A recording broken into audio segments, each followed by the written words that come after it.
The alarm speakers in the ceiling let out a sound that made every student in the room freeze at once. It was low. It was wet. It rolled through the air like something enormous was breathing right behind your neck, and then it cracked into a shriek that made 3 students drop their tablets and 1 Voss cadet fall backward out of his chair. Elena, a Krivex student in the front row, pressed both of her hands over her head ridges and let out a small whimper. Behind her, a Talon boy named Corin scrambled halfway under his desk, his long tail wrapped tightly around the chair leg. At the front of the room, Instructor Vethric stood with his arms folded, watching the reaction ripple through the class like a wave. He was pleased. This was exactly the response he wanted. Only 1 student in the entire room did not move. She sat in the 3rd row, elbow on the desk, chin resting on her palm, watching the ceiling speakers the way someone watches a kettle that has not started boiling yet. Her name was Mara, and she was the only human in the room, possibly the only human in the entire academy wing that day, and while a dozen alien students were busy having their nervous systems short-circuit, she reached down, picked up her pen, and kept taking notes. Instructor Vethric noticed. He noticed the way a hunter notices a single animal in a herd that did not run when the others scattered. "Interesting," he said, his voice carrying easily over the fading echo of the recording. "Miss Mara." "You did not react." Mara looked up. She had dark hair pulled back into a low tail, and there was nothing in her expression except mild curiosity, the kind of look someone gives a puzzle that has not gotten hard yet. "React to what?" she asked. A few students laughed nervously. Corin climbed back into his chair, cheeks flushed a pale green with embarrassment. Instructor Vethric walked to the front console, tall and narrow, with skin the color of wet slate and eyes set slightly too far apart for human comfort. He had been teaching comparative predator biology for 11 cycles, and in that time he had built a reputation. His class was famous across the academy. Famous and feared. Students whispered about it in the dining hall the way soldiers might whisper about a coming campaign. They said Vethric kept a private archive of the deadliest sounds in the known galaxy, gathered from exploration ships, deep survey drones, and colony distress logs. They said he played these sounds without warning, right in the middle of a lecture, just to see who would break. Nobody had ever sat through the opening sound without flinching. Until today. That, Vethric said, gesturing to the speaker above him, was audio captured by a survey drone on Zarnath 7. A world your species has not yet catalogued. The vocalization belongs to an apex predator responsible for the loss of 2 research teams in the last standard year. It is, by every measurement my instruments have available, one of the most dangerous sounds in this sector of space. He looked directly at Mara. "And you did not even blink." Mara set her pen down. She glanced around the room, taking in the pale faces, the students still catching their breath, the way Corin was refusing to make eye contact with anyone. Then she smiled, not nervously, not politely. She smiled the way someone smiles when they realize they know something everyone else in the room does not. "That's not a predator warning," she said. "That's a house cat purring." The room went silent in a completely different way than it had gone silent during the recording. That silence had been fear. This silence was confusion, thick and total, the kind that makes people look at each other instead of speaking. "I am sorry," Vethric said slowly. "Could you repeat that?" "A cat," Mara said again, patient, like she was explaining something to a younger sibling.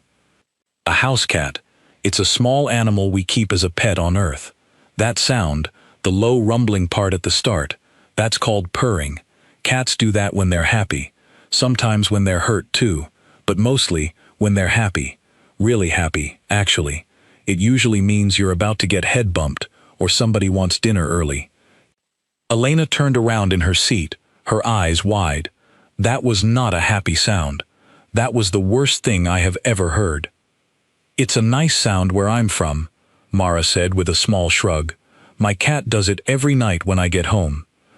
Sits on my chest and rumbles like a tiny engine until I fall asleep."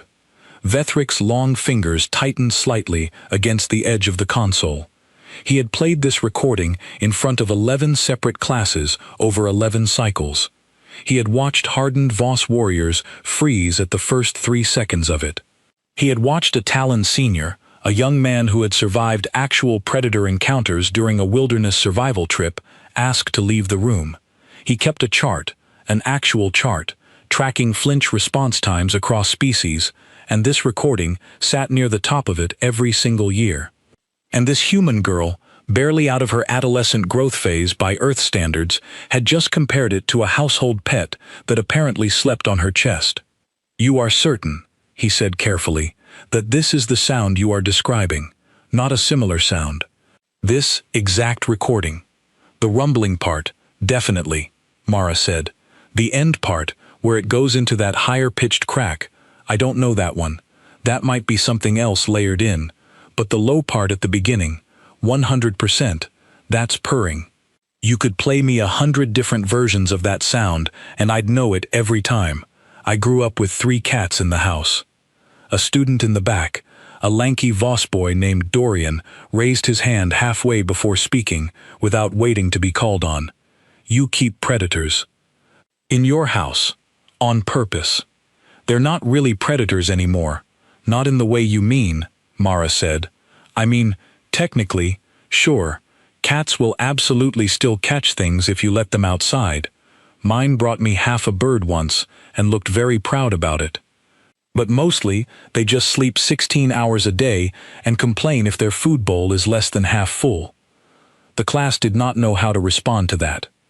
A dozen expressions ranged from disbelief to something closer to horror, the specific kind of horror that comes from realizing the joke you thought you understood was never actually a joke. Instructor Vethric studied her for a long moment. There was a particular look he got when a lesson was not going the way he had planned, a kind of narrowing focus, like a predator himself recalibrating after missing a strike. Mara had seen that look on people before, mostly professors who did not expect a human exchange student to know more about a subject than they did. "You find this amusing," he said. "I find it interesting," Mara corrected gently. "You've clearly spent a lot of time building a very impressive collection of scary sounds from across the galaxy. I'm not trying to make fun of that. It's just that the first one you picked happens to be something I grew up falling asleep to. That's not a knock on your archive, that's just funny to me, is all." Elena leaned toward Corin and whispered something in Kryvex that made his tail flick anxiously against the floor. Vethric straightened to his full height, which put him nearly 2 heads taller than any human in the room, and reached toward the console again. His long fingers moved with the kind of precision that suggested he had made this decision before Mara had even finished her sentence. "Then let us try something you will not recognize," he said. A soft chime sounded as the system loaded a second file. The room seemed to hold its breath collectively, students shifting in their seats, a few of them already bracing before a single sound had played. Mara did not brace. She leaned forward slightly instead, genuinely curious now, the way someone leans in before a magic trick they actually want to be fooled by. "Go ahead," she said. "I like a challenge." Vethric's mouth curved into something that was almost a smile, the expression of a teacher who believed with total confidence that he was about to win this exchange decisively. He pressed the control. The speakers crackled once, and then filled the room with a sound unlike anything that had played before. It began as a low mechanical clicking, rapid and layered, dozens of separate clicks stacking on top of each other until they blurred into a single texture. Then, underneath that clicking, a second sound rose, a deep resonant hum that seemed to come from everywhere in the room at once, vibrating through the floor and up through the legs of every desk. Elena's hands went straight back to her head ridges.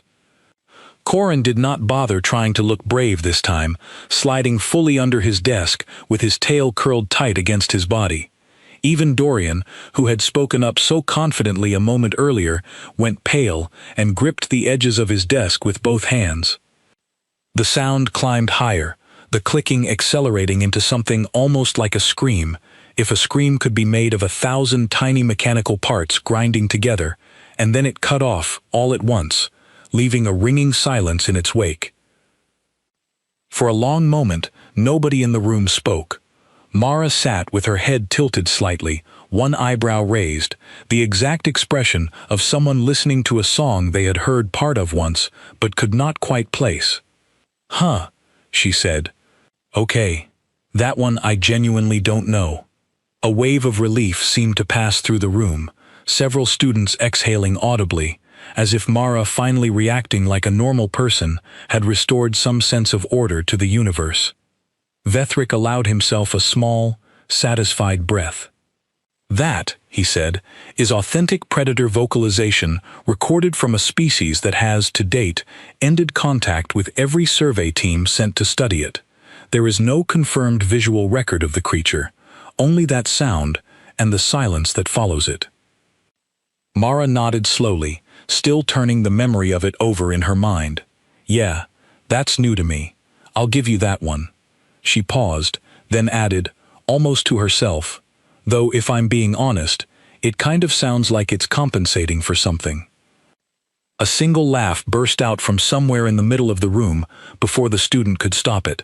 Vethric's satisfied expression flickered. "Compensating," he repeated. "You know," Mara said, gesturing vaguely with one hand. "Loud, aggressive, layered on top of itself like it's trying really hard to sound bigger than it actually is. That's usually a sign an animal is small and worried, not big and confident. The really dangerous things back home don't usually announce themselves like that. They're quiet. It's the ones trying to sound terrifying that you don't always need to worry about."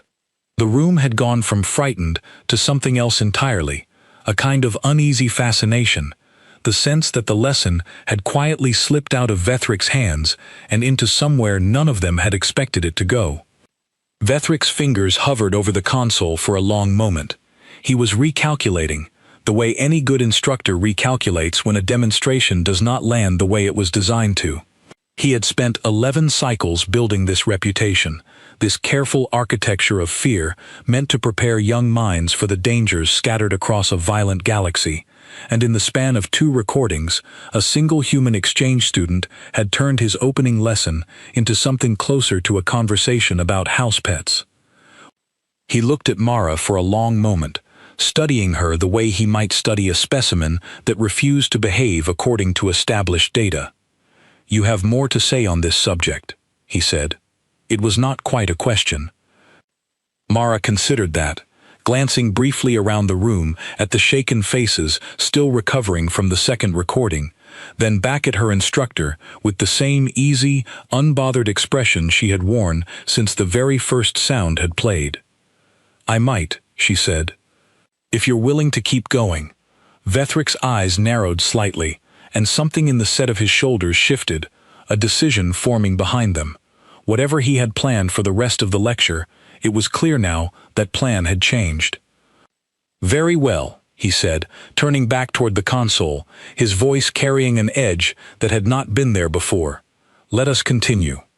The rest of the class sat up a little straighter, sensing that whatever was about to happen next, it was not going to be boring. Vethric did not go back to his lesson plan. He abandoned it entirely, standing at the console with the posture of someone who had just found a far more interesting problem than the one he had walked into class prepared to solve. "If you know so much about dangerous sounds," he said, "then let us test the limits of that knowledge properly. I have an entire archive, recordings gathered over 11 cycles from survey missions across dozens of systems, sounds that have made grown soldiers request reassignment. I would like to know how many of them you recognize." Mara sat back in her chair, arms crossing loosely over her chest, an easy grin settling onto her face. "Sure, hit me with your best one." A murmur passed through the room. Elena leaned forward, with her hands pressed flat on her desk, curiosity slowly winning out over her earlier fear. Corin climbed back into his seat properly this time, tail still coiled, but his eyes fixed on the console with real interest. Even Dorian, who had gone pale during the second recording, looked intrigued now instead of afraid, the way anyone gets intrigued when they sense they are about to watch two very different worldviews collide. Vethric scrolled through his archive, his long fingers tapping across the display with the quiet confidence of a man selecting the next weapon in a duel. He paused on a file, considered it, then selected something else instead. This, he said, was recorded on a Colony World 3 systems from here. It nearly caused an evacuation. He pressed the control. The speakers erupted into a piercing, chaotic screeching, high and ragged, overlapping itself in bursts that rose and fell without any clear rhythm. It sounded like something being torn apart, or something doing the tearing, impossible to tell which from the sound alone. Half the class flinched again, though not as badly as before. Elena's shoulders tensed. Corin's tail went rigid. Mara burst out laughing. Not a polite laugh, a real one, the kind that made her cover her mouth with one hand while she caught her breath. "Sorry," she said, still grinning as the recording faded out. "Sorry, that one's a rooster." "A what?" Vethric said flatly. "A rooster. It's a bird. A male chicken, technically, but we call the males roosters. They make that sound every morning, usually way earlier than anyone wants to be awake. It's called crowing. Farmers have been complaining about it for thousands of years, and it still hasn't stopped a single one of them from keeping roosters around." "You are describing," Vethric said slowly, "a bird. That recording nearly caused a colony evacuation. I believe you that it sounded scary if you'd never heard it before," Mara said, still smiling. "But I promise you, the scariest thing a rooster has ever done to a human is peck somebody's ankle for getting too close to the hens. We eat them, regularly. There's a whole industry built around eating chickens and their eggs. It's breakfast for half my planet most mornings." The class stared at her. "You eat," Dorian said carefully, "the animal that makes that sound." "We eat a lot of animals that make way worse sounds than that, honestly," Mara said.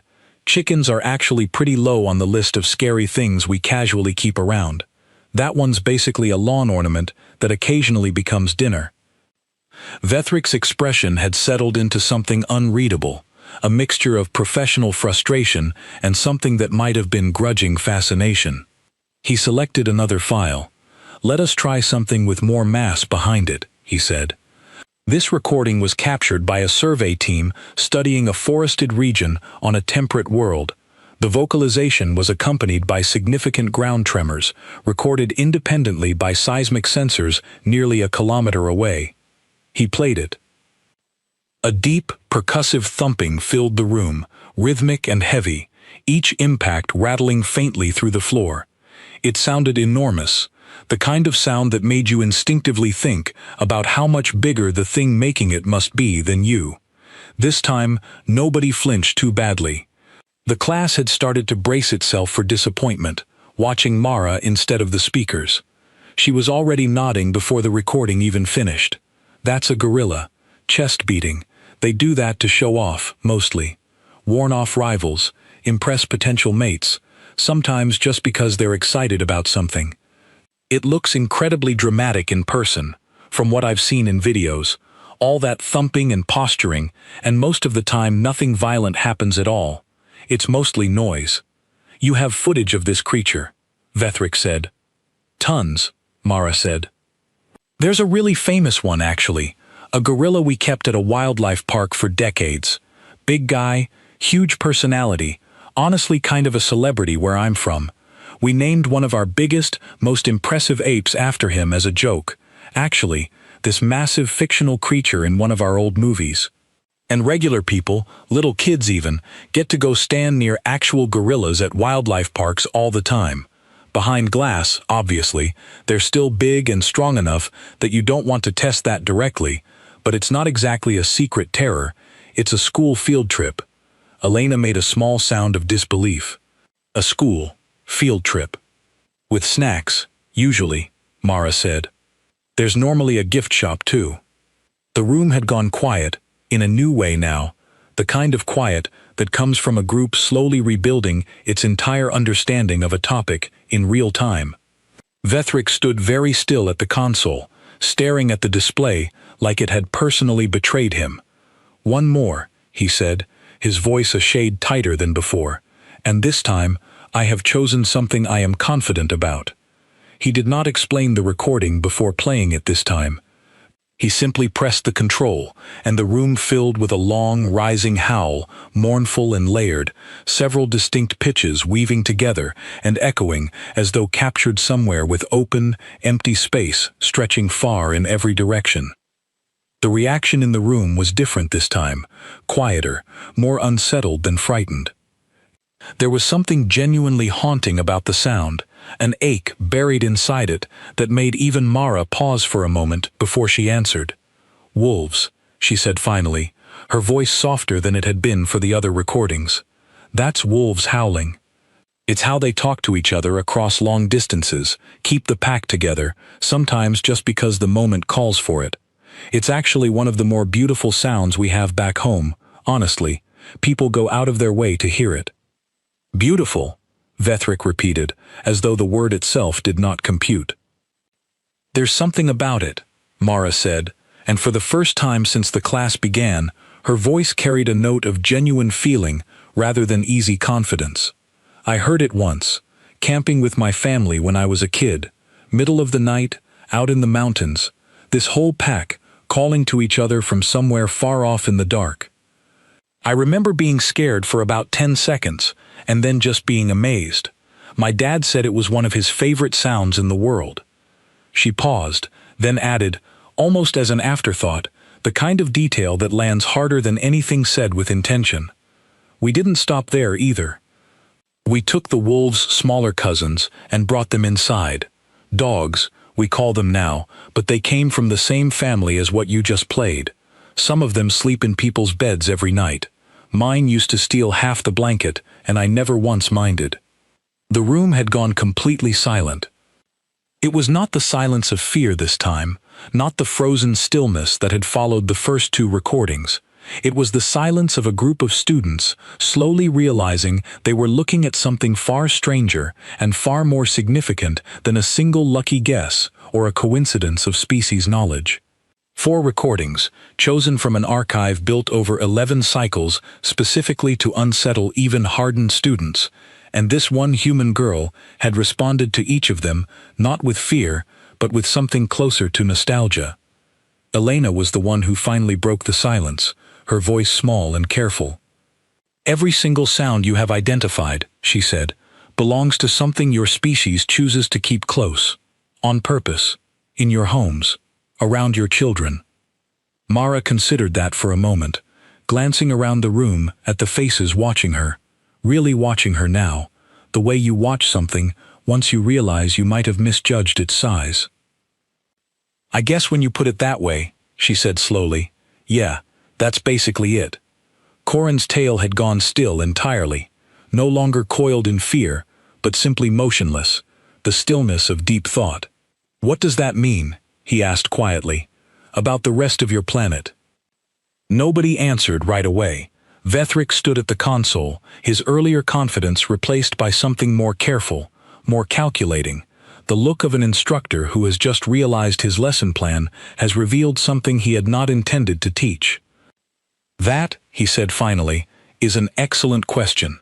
He turned back to his archive, scrolling slower now, more deliberately, no longer selecting recordings simply to test reactions, but studying the list itself as though seeing it differently for the first time.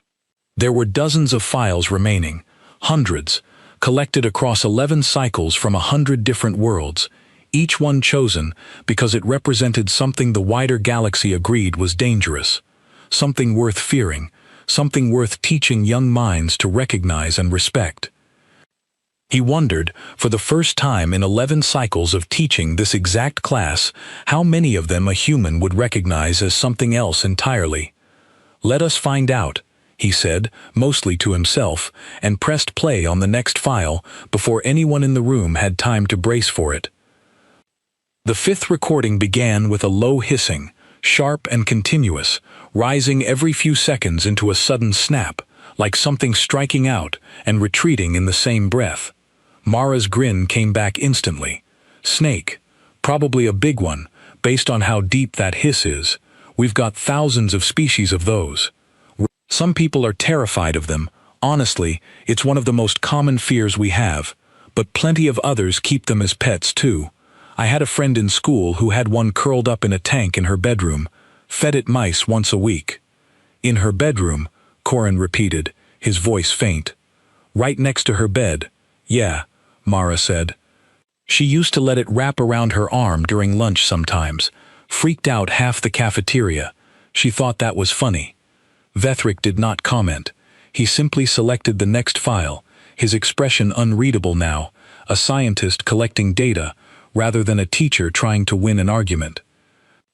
The sixth recording was different from the others, less like an animal and more like the ocean itself groaning, a vast, low moan that seemed to stretch on for longer than should have been physically possible, echoing with a resonance that suggested something enormous moving through deep water.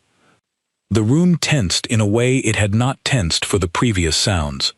Even Mara sat up a little straighter this time, listening carefully all the way through instead of interrupting. When it finally faded, she let out a slow breath.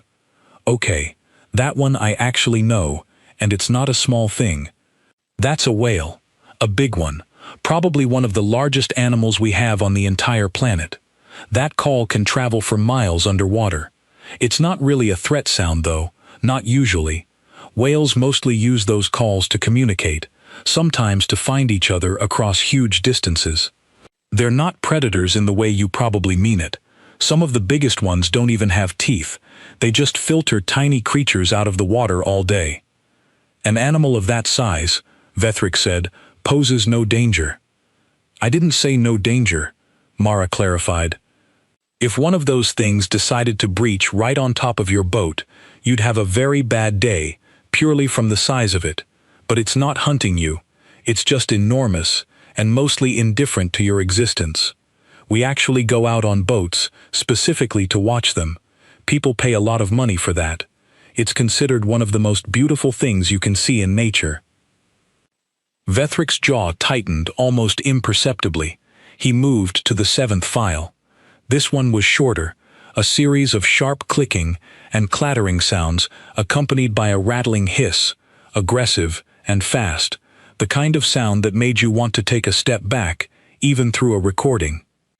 That's a rattlesnake, I think, or something very close to it, Mara said, though for the first time there was a small note of genuine caution in her voice rather than easy amusement. Okay, actually, I'll give you that one. That's a real warning sound. It means back off, seriously, not a joke. We take that one pretty seriously. People do get hurt by those.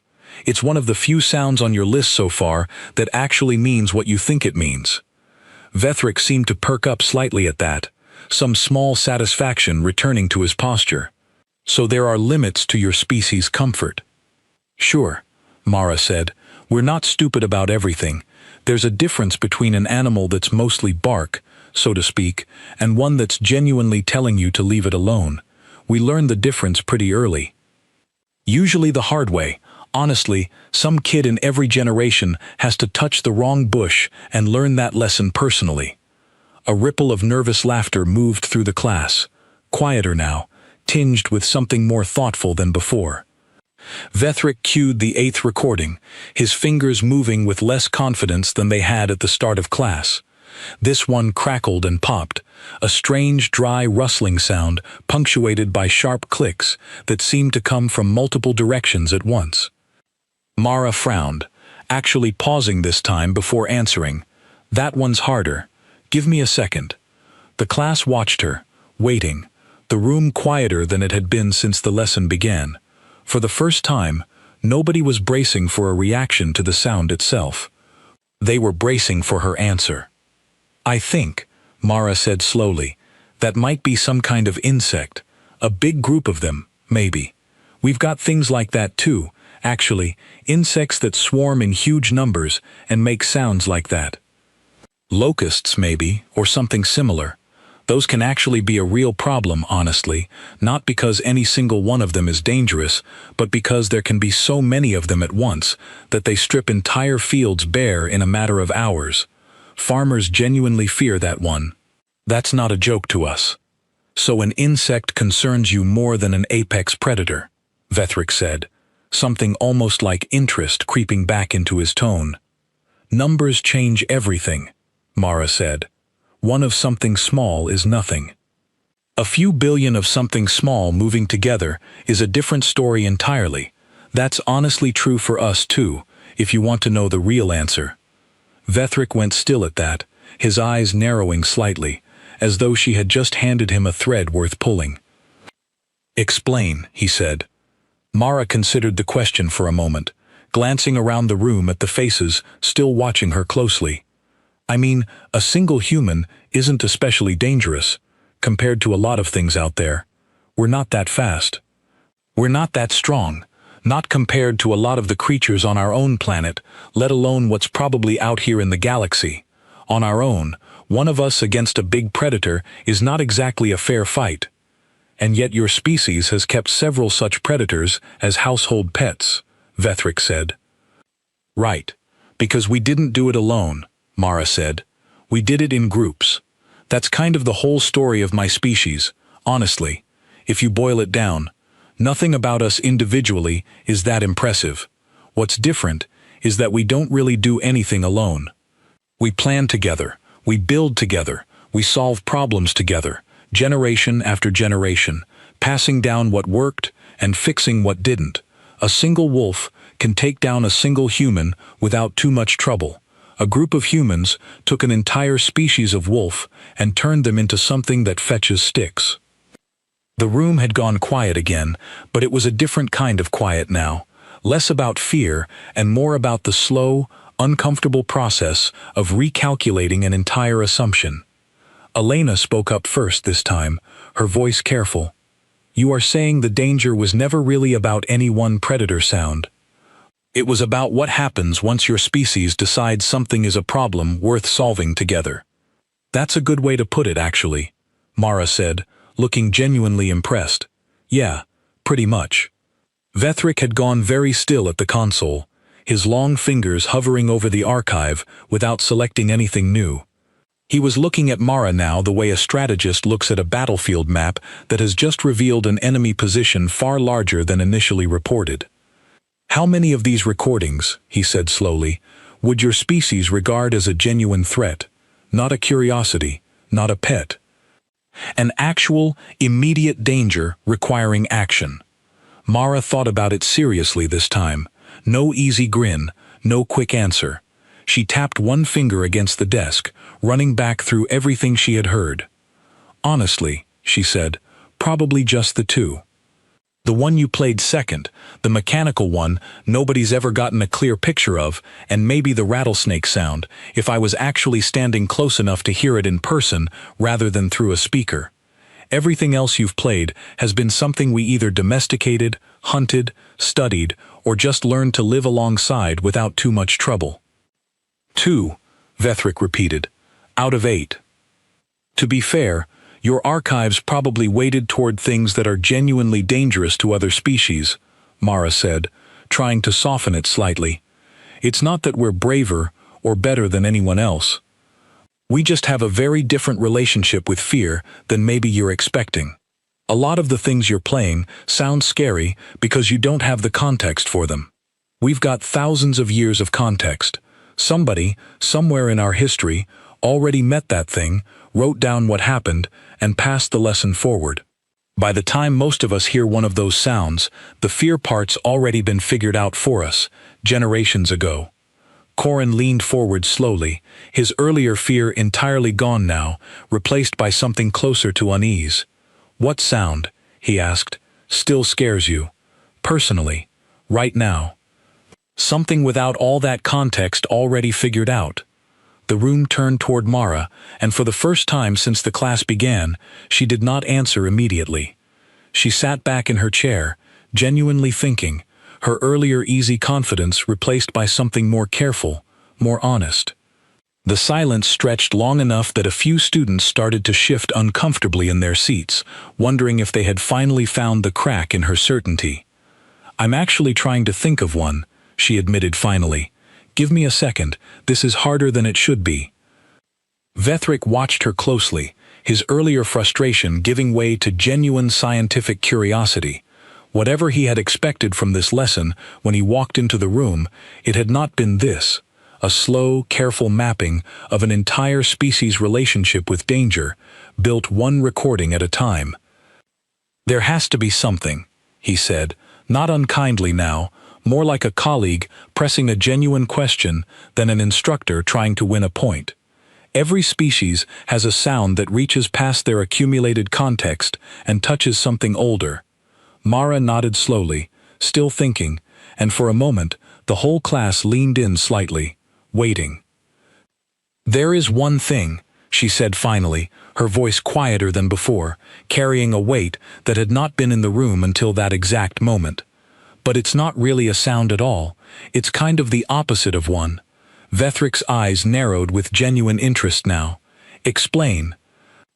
Mara glanced toward the window at the far side of the room, though there was nothing beyond it but the pale artificial sky of the academy dome. And when she spoke again, her voice had dropped into something almost thoughtful, almost distant, the way people speak when they are remembering something specific, rather than reciting something learned. "If you're ever out somewhere wild," she said, "somewhere with a lot of animals around you, birds, insects, all of it making noise constantly, background sound you stop even hearing after a while, and then suddenly everything just stops at once. Every bird, every insect, all of it, gone silent in the same second, like somebody flipped a switch." She paused. "That's the one that gets us. Every time. No exceptions.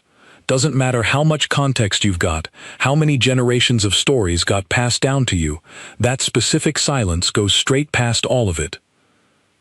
The room had gone completely still, the students hanging on every word now, the earlier laughter and nervous energy replaced entirely by something heavier settling over the class. "Why?" Elena asked softly. Mara looked back at her, and there was nothing playful left in her expression at all. "Because it means something just walked into that space that every single animal there already knows to be afraid of," she said. "Something the birds and the insects have more context on than we do, something that doesn't make a sound because it's never needed to, and whatever that thing turns out to be, standing there in that silence, waiting to find out, is the single worst feeling I have ever had in my entire life." Nobody in the room spoke for a long moment. Even Vethric, who had spent 11 cycles building a reputation on the strength of frightening sounds, seemed to understand that Mara had just described something his entire archive had never quite managed to capture. "You are saying," he said slowly, "that the sound which frightens your species most is the complete absence of sound." "That's exactly what I'm saying," Mara said. "Silence where there shouldn't be any. That's the one that still gets under my skin, every single time." Vethric looked down at his console, at the long list of recordings still waiting in his archive, dozens of the galaxy's most feared vocalizations gathered across 11 careful cycles, and for the first time since he had begun teaching this course, he found himself wondering if he had been building the wrong kind of archive entirely. "Then let us test that," he said quietly, and reached toward the console with a different kind of focus than he had carried all class. Vethric did not reach for the recordings this time. Instead, he pulled up a different file entirely, one buried deep in a separate folder of his archive, a folder Mara noticed he had to search for rather than select from the top of a familiar list. "This is not a predator sound," he said, glancing up at her. "It is something else. A recording from a colony log, gathered after an incident on a border world several cycles ago. I want your honest reaction. Nothing more." Mara straightened slightly, sensing the shift in his tone. The playful edge that had carried the last several minutes of the lesson had drained out of the room entirely, replaced by something more careful, more serious. "Go ahead," she said. He played it. For several long seconds, there was nothing but a faint static hiss, the kind of background noise that comes from an open microphone left recording in a quiet place. Then, distantly, the ordinary sounds of a forest, birds calling, small rustling in underbrush, the low hum of insects, all the layered noise of a living ecosystem going about its business. And then, all at once, it stopped. Every layer of sound dropped away in the same instant, exactly the way Mara had described only minutes earlier, leaving nothing behind but the faint hiss of the open microphone and an emptiness that seemed to stretch on far longer than it actually did. Mara's easy posture vanished. Her shoulders tightened. She sat forward slightly, eyes fixed on the speaker, even though there was nothing left to see, listening with an intensity that had not been present for any of the previous recordings. "There," she said quietly, before the silence had even finished playing. "That's it. That's exactly it." Vethric watched her reaction carefully, his earlier frustration entirely gone now, replaced by the focused attention of someone gathering data they had not expected to find. "You recognized it immediately." "You don't forget that feeling once you've had it," Mara said, her voice lower than before. "Doesn't matter that I've never been anywhere near wherever this was recorded. The second everything went quiet, something in the back of my head just lit up and said, 'Pay attention, this is bad.' The colony team that recorded this," Vethric said slowly, "reported a similar reaction. Every member of the recording team stopped what they were doing within seconds of the silence beginning, before any of them consciously understood why. "Because we're built for it," Mara said. "It's not something we have to learn, not really. Sure, growing up around stories and warnings sharpens it, but the base of it is older than any of that. It goes back long before any of our history got written down. If the world around you goes quiet all at once, something in your body already knows to stop and pay attention, even if your mind hasn't caught up yet." Dorian, who had been quiet for several minutes, finally spoke. "What happened, after the recording, to the team that made it?" Vethric's expression shifted, something careful entering his voice. "The record is incomplete. Contact was lost shortly after this segment. A rescue team recovered the equipment several days later. The colonists themselves were never found." The room went cold in a way none of the previous recordings had managed. Even Mara, who had spent the entire lesson meeting every sound with confidence bordering on amusement, sat with her jaw tight, her eyes fixed on the now silent speaker, as though it might still have something more to say. "That's the part that should scare people," she said quietly. "Not the sounds you played earlier. Those, at least, tell you something is out there. You know where to look. You know roughly what you're dealing with. You can plan around it. It's the quiet that gets people. Because by the time you hear it, whatever's coming has already decided it doesn't need to announce itself." Elena's voice was barely above a whisper when she spoke next. "You said your species built an entire history out of meeting dangerous things and passing the lesson forward. What happens when the thing you meet is the kind that never makes a sound at all? The kind nobody gets the chance to write down?" Mara looked at her for a long moment before answering. "Then somebody else finds the silence where they used to be, and they're the ones who have to figure it out this time." Nobody spoke for several seconds. The weight of the recording still hung in the room, heavier than any of the growls or screeches or howls that had come before it, precisely because it had offered nothing to hold on to. No shape, no size, no clear sound to compare against a memory of house pets and farm animals. Just an absence, and everything that absence implied. Vethric finally broke the silence, his voice quieter than it had been all class. "I did not intend for the lesson to arrive here. Most good lessons don't arrive where you think they're going to," Mara said, some of her earlier steadiness returning, though gentler now than before. "That's usually how you know they're actually teaching you something." He studied her for a long moment, and something in his expression had changed entirely from the confident, testing look he had worn at the start of class.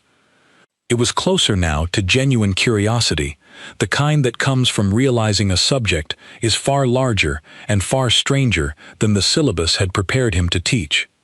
Your species reacted to that silence the same way the colonists did, he said slowly, working through it aloud. Instinctively, before conscious thought, and yet you casually dismissed sounds that would have driven most species in this room into a defensive posture. Sounds far louder, far more aggressive, far more clearly threatening on the surface. Because volume was never really the thing that mattered to us, Mara said. Loud things, we learned to handle a long time ago. Loud things announce themselves. You get a chance to prepare, to plan, to fight back or run, whatever the situation calls for. It's the quiet ones that never gave anybody that chance.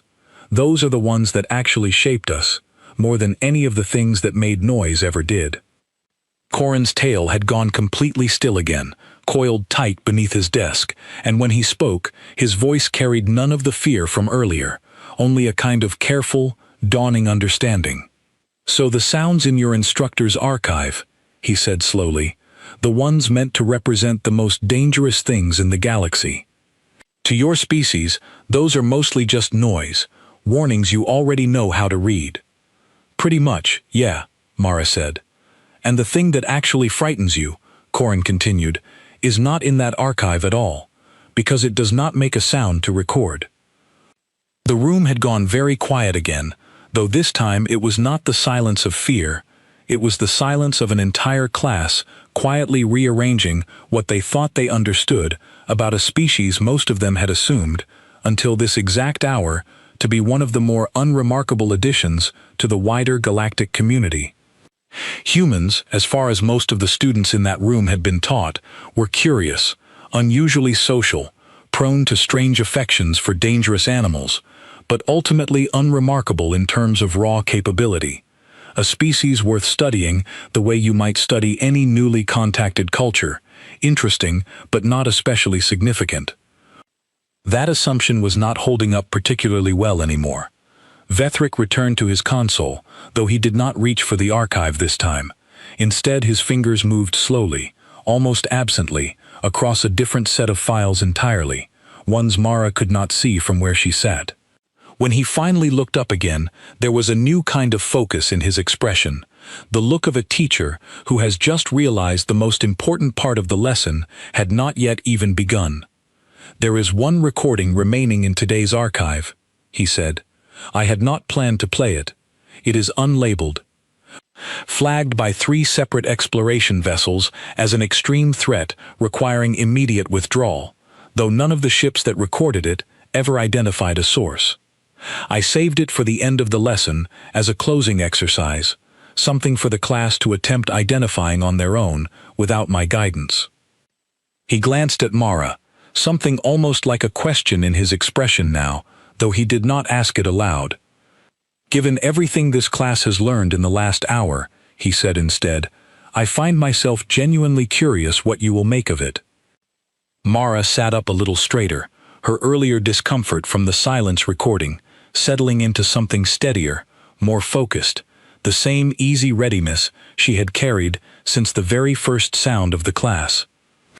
Play it, she said. Let's find out.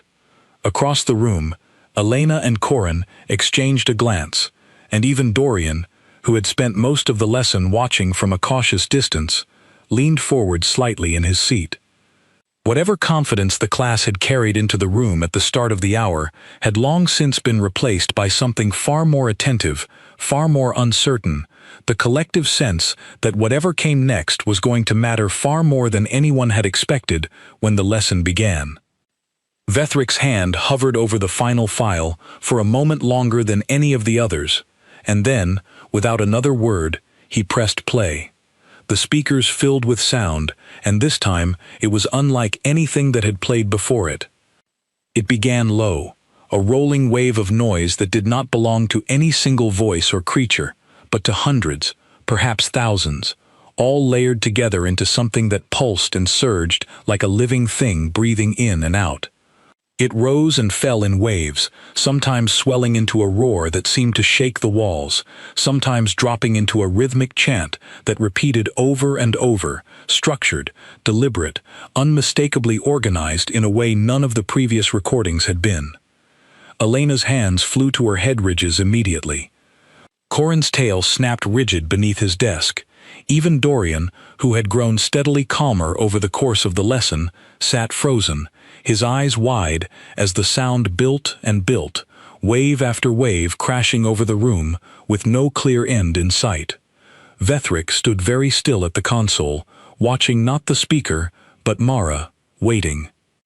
She listened for only a few seconds before her expression shifted from focused attention into something else entirely, a slow, spreading grin that none of the other students expected, given the sheer scale of the sound still rolling out of the speakers. "Oh, that's incredible," she said, half laughing. "That's a sports crowd. A big one. An entire stadium probably. Tens of thousands of people all at once. That rolling part, where it builds up and moves like it's traveling, that's called doing the wave. Everybody stands up and sits down in sequence around the stadium, so it looks like a wave rolling through the crowd. It's honestly one of my favorite things to watch in person." The class stared at her, several students clearly waiting for the punchline, certain there had to be more to it than that. "Tens of thousands of your own kind," Vethric said slowly, producing a sound loud enough and coordinated enough that 3 separate exploration vessels flagged it as an extreme threat. "And you are telling me it is entertainment." "It's completely harmless," Mara said, still grinning. "Unless you happen to be the away team, maybe. Then it might feel a little personal." A few nervous laughs rippled through the room, though most of the class still looked deeply unsettled, watching the recording's waveform on the display, as if it might start moving again on its own. Vethric studied the file information on his console for a long moment, his brow furrowed in something between confusion and reluctant amusement. "The exploration vessels that recorded this," he said, "reported the sound originating from an enclosed structure roughly the size of a small settlement. Their sensors detected tens of thousands of individual vocal signatures, synchronized, rhythmic, sustained for well over an hour without significant pause. Their conclusion was that they had discovered evidence of some kind of coordinated ritual gathering, possibly military in nature, possibly ceremonial. They withdrew before making contact." "They probably watched a championship game," Mara said, shaking her head, still smiling. "That's genuinely funny. I wish I could see the report they filed. Extreme threat detected.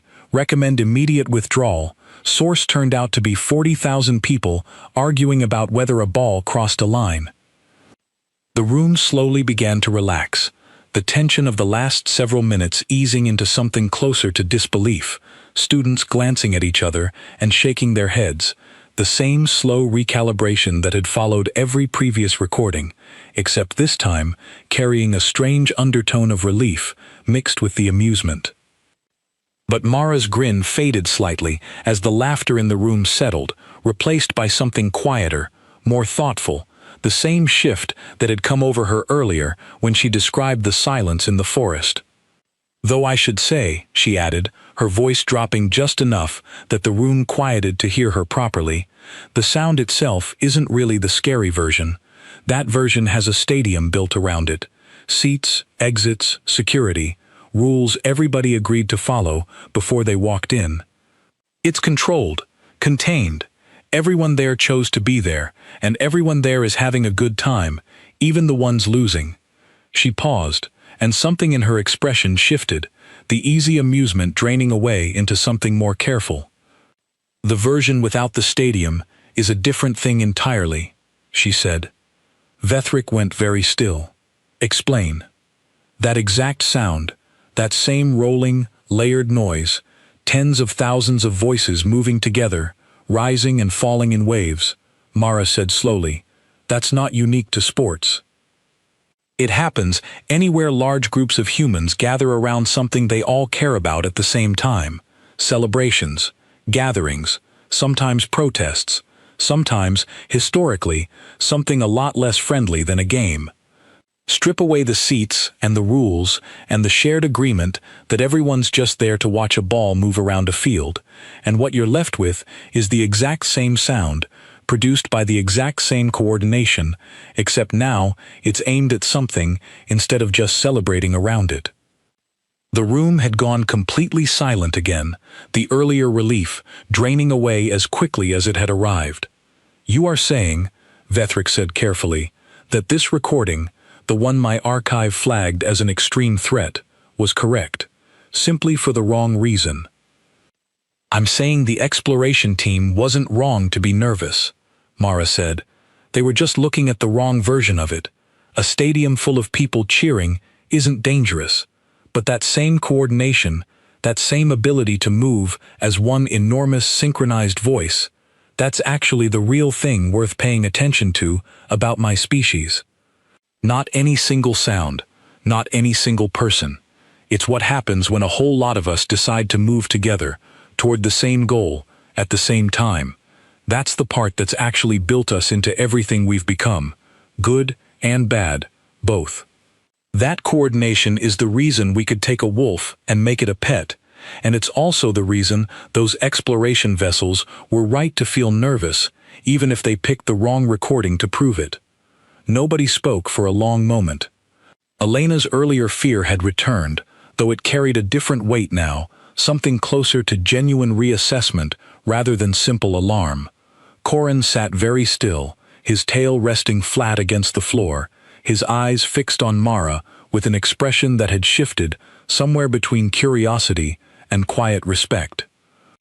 Vethric stood at the console for a long moment, looking down at the archive he had spent 11 cycles building, dozens of the galaxy's most feared vocalizations, gathered from survey missions and colony logs and exploration reports across 100 worlds, and understood, finally, that none of it had actually prepared this class for the lesson it had just received.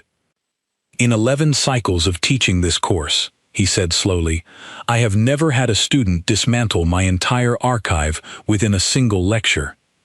"I wasn't trying to dismantle anything," Mara said, and there was no trace of the earlier easy confidence in her voice now, only something quieter, more sincere.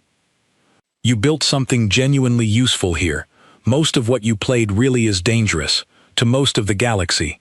I just happened to come from a place with a strange relationship to fear, that's all. We didn't lose it. We just spent so much time meeting the things that used to scare us that most of them stopped being frightening somewhere along the way. And the things that are still frightening to us tend to be the kind that don't show up on a sound recording at all." Vethric was quiet for a long moment, his gaze drifting from Mara to the rest of the class, to the students who had spent the last hour learning far more than he had ever intended to teach in a single lecture. "Then let me ask you one final question," he said, "before this class ends.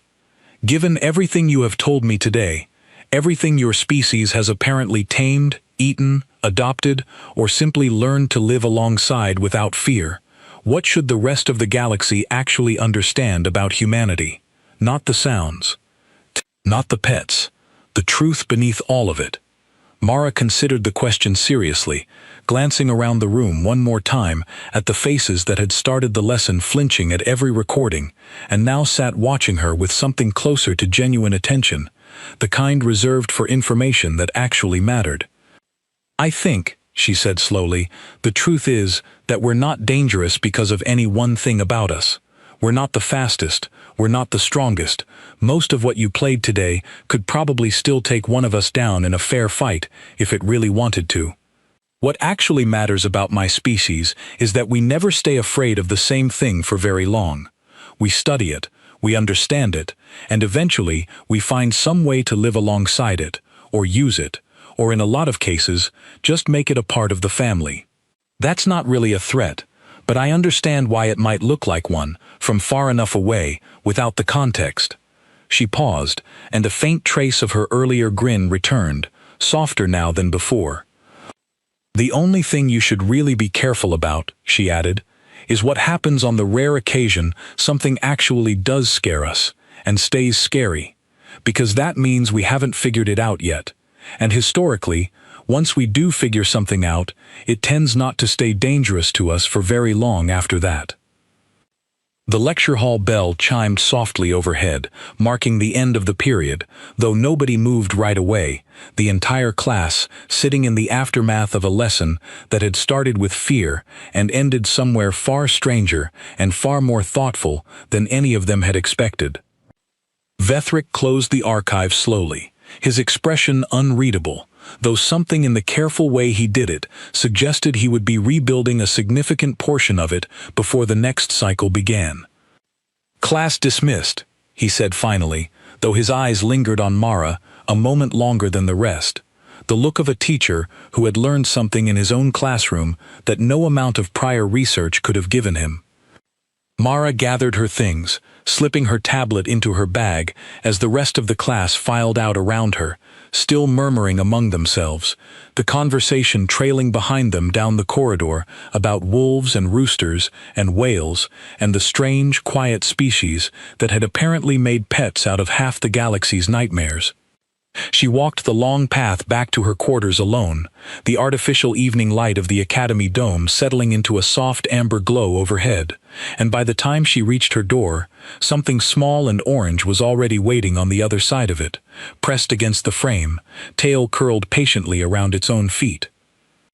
She opened the door, and the cat let out a low, rolling rumble the instant she stepped inside, winding around her ankles before hopping up onto the chair beside her desk and settling into a warm, contented ball. Mara smiled, scratching gently beneath its chin, and the purring only deepened, filling the small room with the exact same sound that had opened her lecture hours earlier, the sound an entire species across the galaxy had once flagged as one of the most dangerous recordings in their archive. She thought about Vethric's question again, the one about what the rest of the galaxy should really understand about humanity, and decided, quietly, that she liked her own answer better the second time she turned it over in her mind. It was never really about the sounds at all. It was about how quickly something terrifying could become something you loved, once you finally understood it. And somewhere out there, scattered across 100 worlds, an entire galaxy of species was only just beginning to understand exactly how much of the universe humanity had already learned to love. The cat shifted against her hand, purring louder, and Mara closed her eyes, letting the sound settle over her exactly the way it always had, exactly the way it always had, exactly the way it always had, exactly the way it always had, exactly the way it always had, exactly the way it always had, exactly the way it always had, exactly the way it always had, exactly the way it always had,